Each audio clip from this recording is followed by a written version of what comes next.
We'll have a brief presentation here about the Webster Street lot redevelopment project, and then open it up to questions and answers from there. So today I'm just going to go over a brief project summary. I know many of you probably have the request for qualifications that we issued that provides a lot of additional background and context. I can't stress it enough that it's very important that you review all of that. There's a lot of information in there, good information that could help sort of orient your thinking based on historical planning efforts that have occurred on the site, sort of some ideas that have been floated around. And as we'll talk today, really wanting to keep this open as well to ideas that you all have for the site or potential development opportunities that you out there in the private market may see.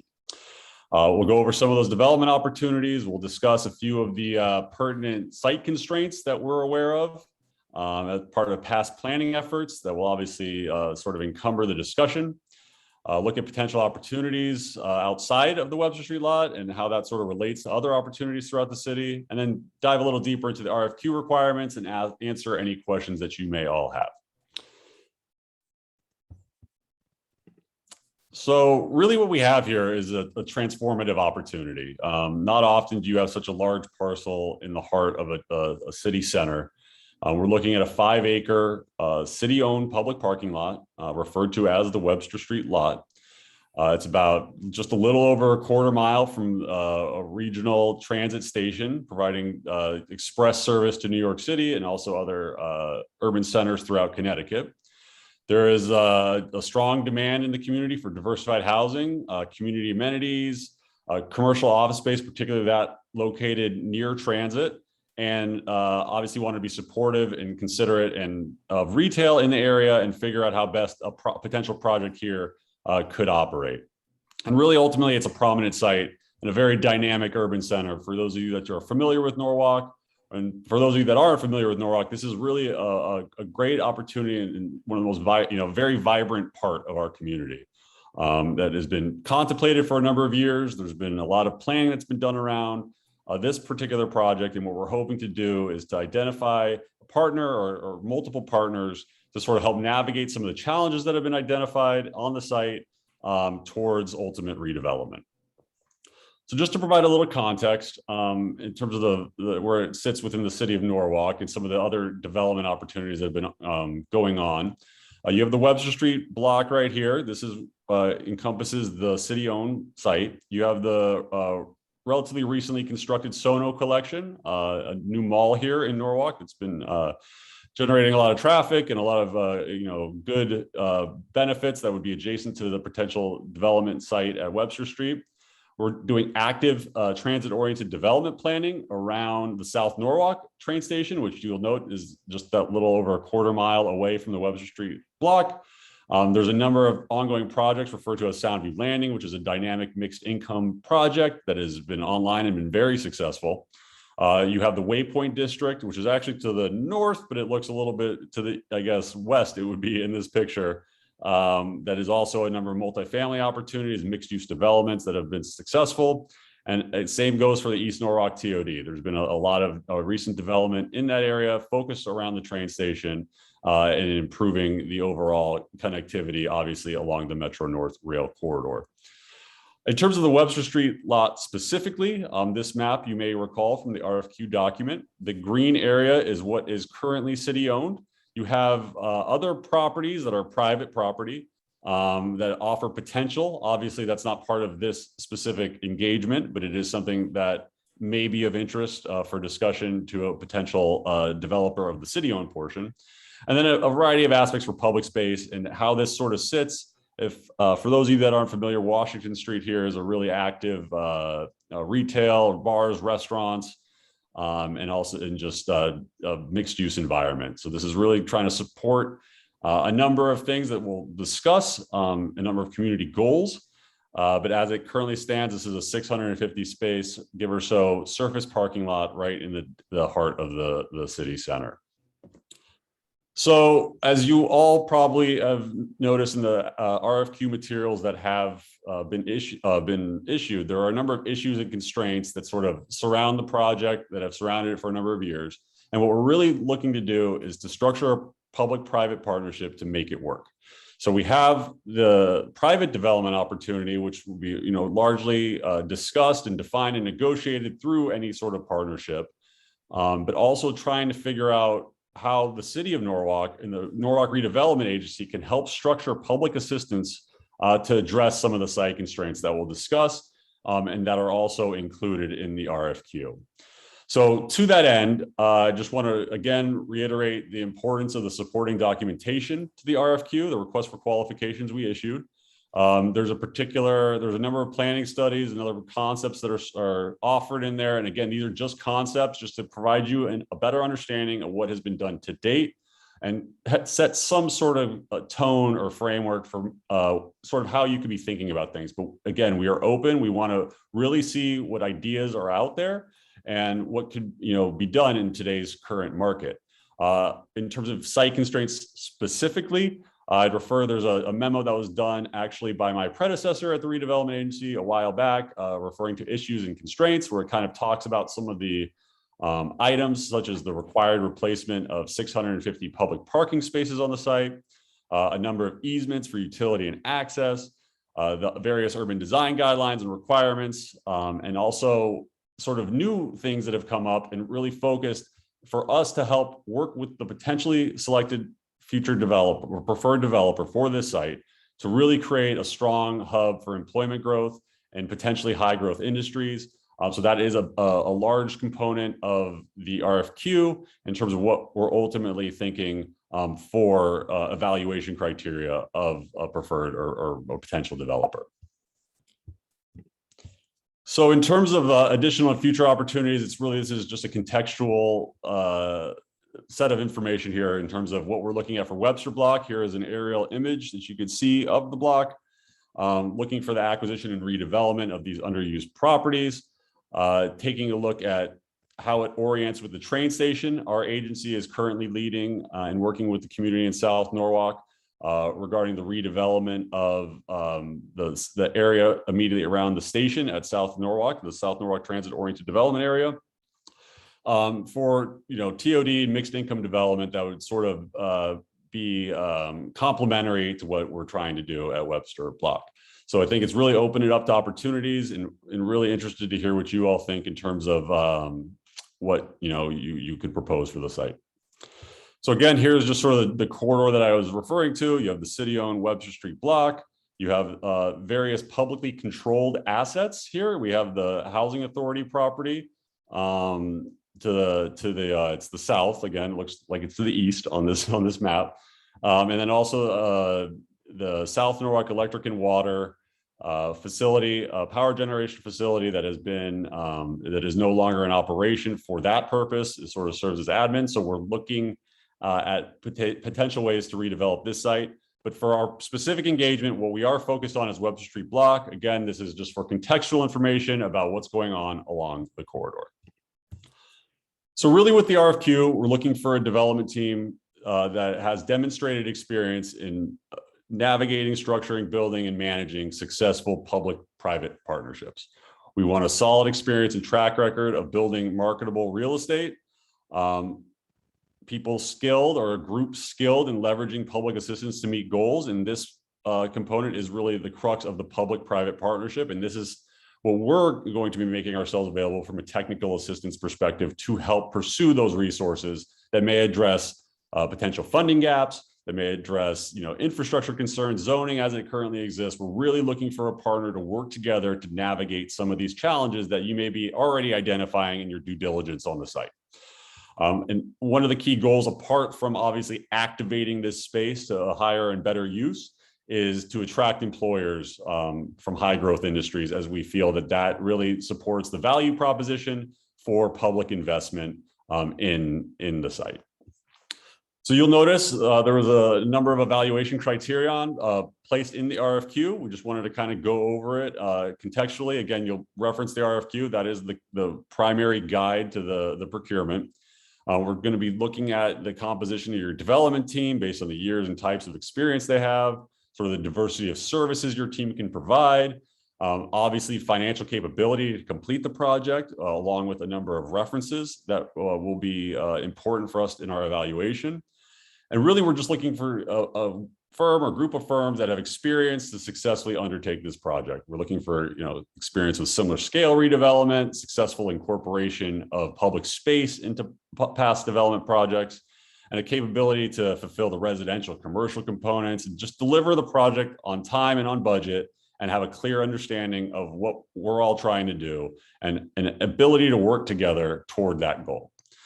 So, and finally, we obviously want to have a clear statement that you understand, the city's goals and desires for the project as communicated in our RFQ and referential documents. So again, please be sure to, research those documents for cues in terms of what the city is, what are the priorities. The city just recently did a update to its plan of conservation and development. We have a TOD plan for the area. There's new zoning had been adopted in recent years. And I think that's all important, but at the same time, we want to know what you all think and what you need in order to make whatever project you think is marketable in the area happen. And then we'll be looking at that within the context of evaluation. So, obviously some of the key things is marketability in terms of the mix of uses, the approach to incorporating public space, the approach to working with the city and crafting an achievable plan, the approach to project financing and what incentives would be required in order to make the project a reality, your approach to job creation, business attraction, and employment growth, as has been discussed. And then, if your project does provide that, what is the approach to affordable and mixed income housing, if that is something that you feel is a strong opportunity for the site.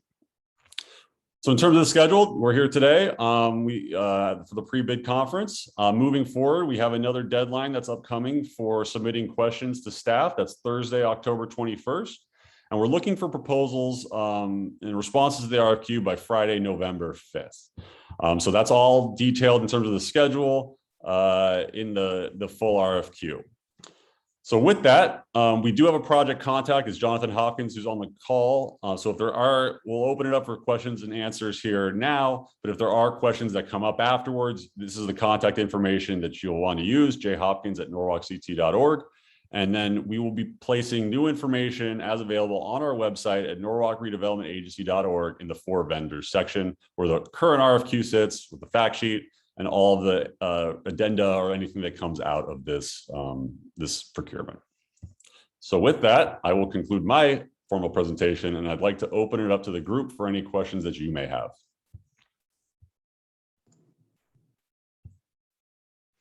Brian, might I jump in? Yes, please. Hey, thank you. We got on late. We had issues with the link. There was a passcode issue. So good morning. And sorry if we're covering old ground that you may have reviewed. But can you give some insight into process and how you see this playing through? Clearly, this is an RFQ, which is qualifications, implying perhaps that a proposal is at a future date.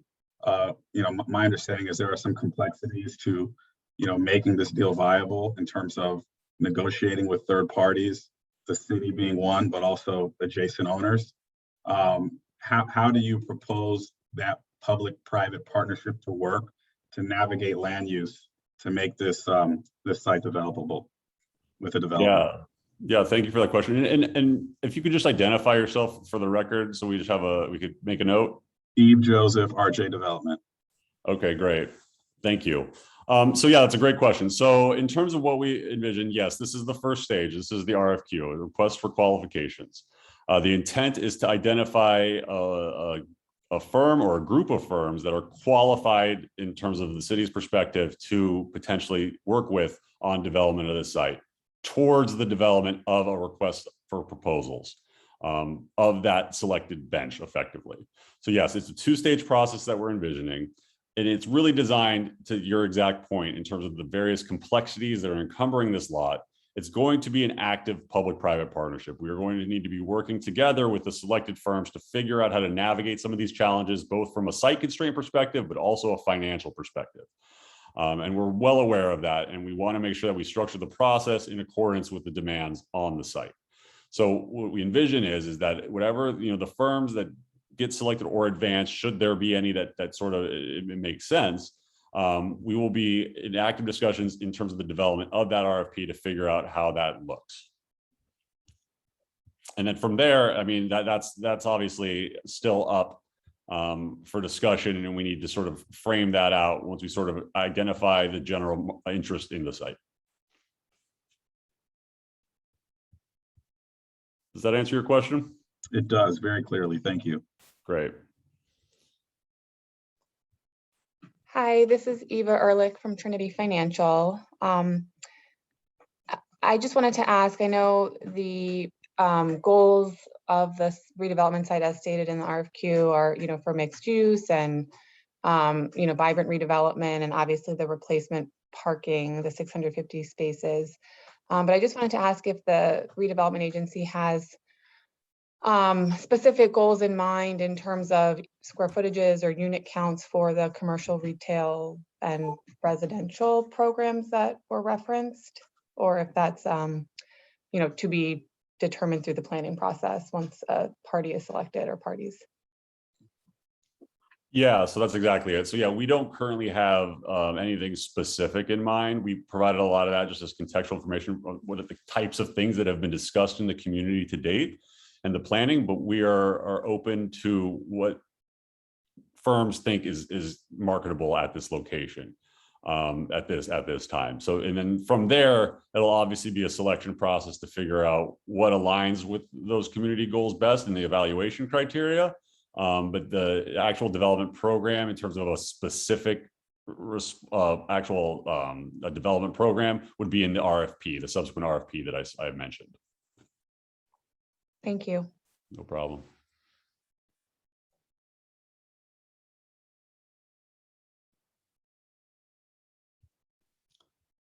Any other questions? Hey, Brian, Brett from Stantec here, Brett Sherman from Stantec.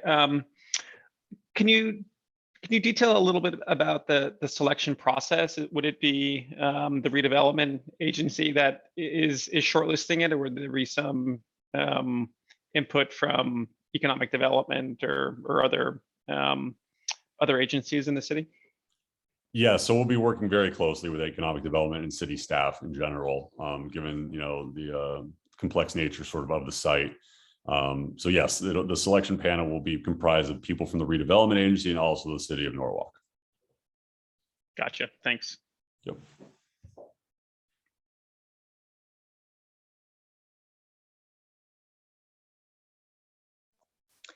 Sorry, this is Eva from Trinity again. Just one question about the parking that is required to be replaced. Is that contemplated to be, publicly owned and operated parking, or tied into the private development? Yeah, so at this stage, it's assumed there really isn't an assumption in terms of the actual ownership or operations of that. We are open because we're sort of just trying to get the market's ideas in terms of this. I mean, I think given the natural site constraint that it's a service parking lot with the number of spaces that we need, we envision that being a structured component of a project. Okay, thanks. Yep.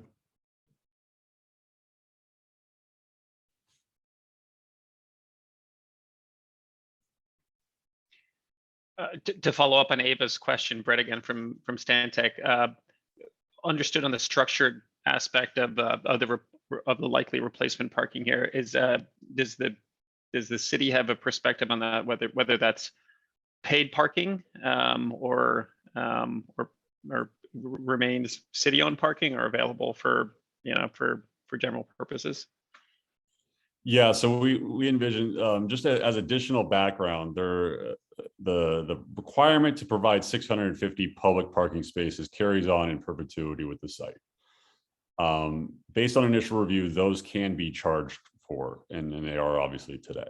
So I think as in terms of how it relates, I guess if the question is relating to your financial models or sort of some of the things that you're thinking of, you can make assumptions in terms of revenue based on what your proposed ownership structure would be.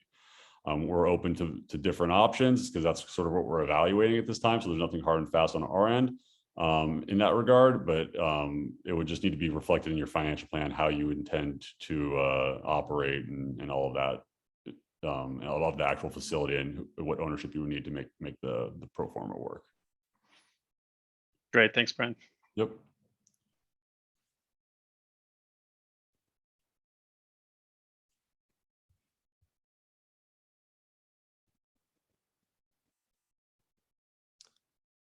Do you have any other questions?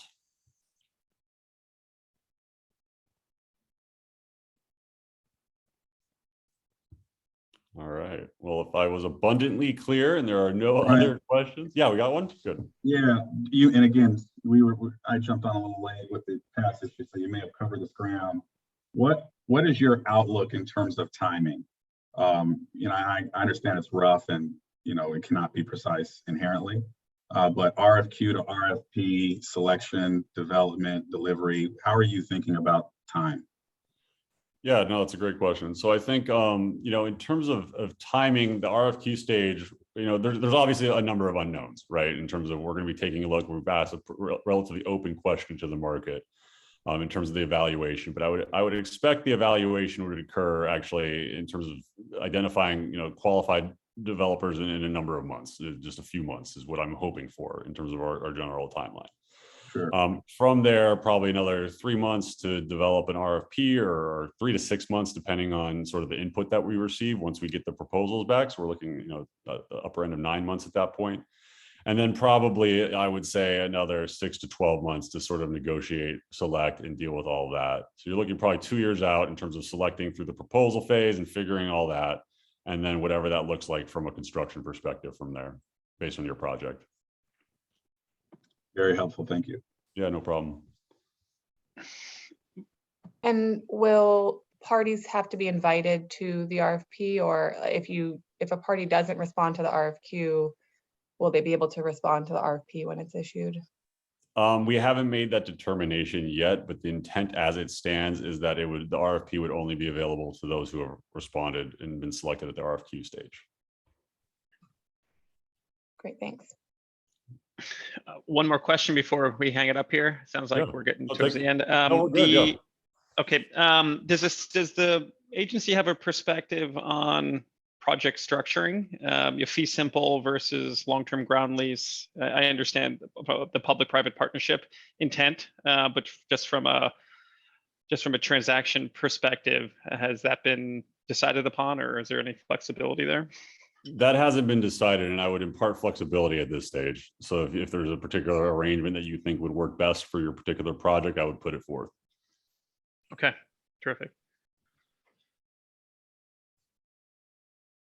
And I think that goes for, every criterion here. Really, we want creative proposals. We want to see what you all think the market can deliver and how you feel that we need to help in that regard. And I think it's going to be a true partnership. As you probably noted, some of the site constraints to figure that out. So I don't want that to scare people away in terms of, if you identify a quick fatal flaw, we're interested to hear what you think that you would need to address that.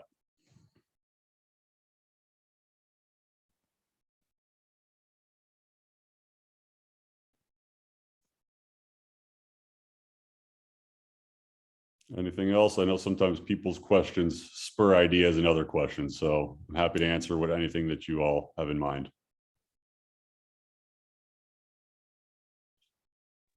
Hey, Brian? Yeah. This is Michael Hunter from Trinity Financial as well. I have a question for you. You made reference to some of the previous planning studies. So are you essentially saying the studies that have identified unit counts to this point in terms of the residential, that's all speculative, subject to change? Yeah, I would say you could use those as a guide, just in terms of so you have context.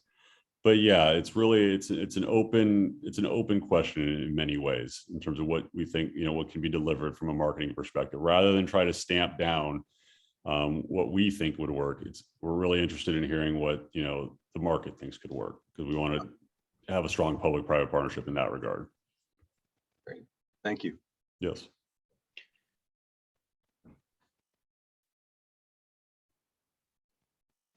Brian, can you tell me if the property falls within a TIF district? It does not. We don't have an active TIF in that regard.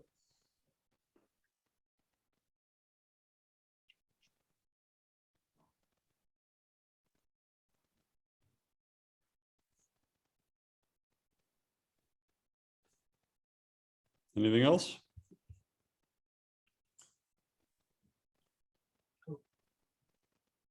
Did I hear somebody?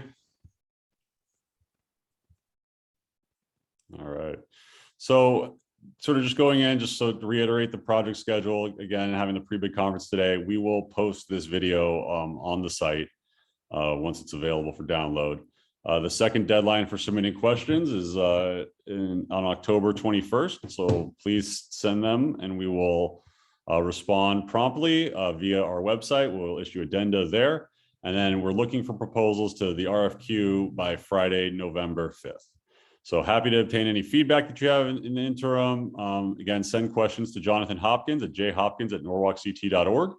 And then you will be able to access the responses to any questions at norwalkredevelopmentagency.org/for vendors. So I will give everyone one last shot to ask any other question that's on your mind.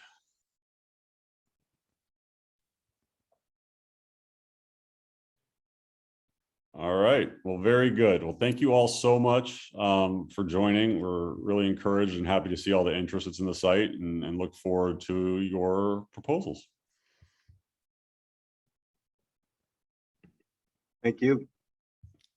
Take care.